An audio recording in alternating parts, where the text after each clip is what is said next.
Mother's Day is this weekend. A lot of people are connecting with family and loved ones. Well, one local dad is making some brand new connections thanks to a DNA website and searching for long-lost siblings he never knew he had. It's a complicated story, but a touching one. Kim Gable spoke with the family tonight. Kim. So here's that story. Twin baby girls, then later 2 younger boys, all adopted by loving families after they were born in the Elwood City area. Well, the brothers recently found each other and now they want to find their sisters. Here's how they're spreading the word. Farming has been in Ed Clark's family for generations. We can take the farm back to 1853. But now he's learning some surprising things about his past and the siblings he never knew he had.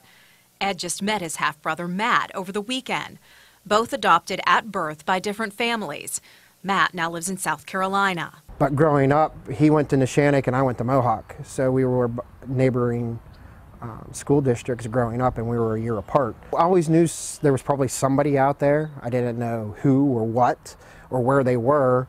And they're continuing their search with this message they posted. We had done some other research and trying to reach out to see if we can find these twins. And I say, hey, when you come up here, maybe we ought to do one of those Facebook posts and see what kind of reaction that we get.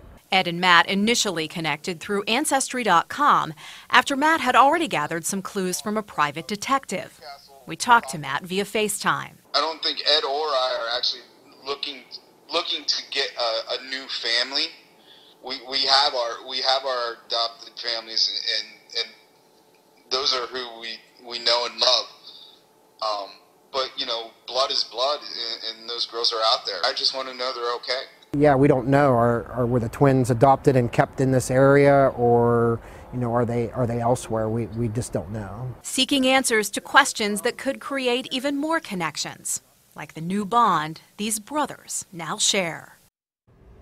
Beautiful farm there in Enon Valley. Ed's son Dylan playing a big help and a support with all of this, as his wife Peggy, who posted the initial photo on Facebook. And get this, over 6,100 shares so far last time I checked. Such a great family. We'll keep you updated on their search. Kim Gable, KDKA-TV News.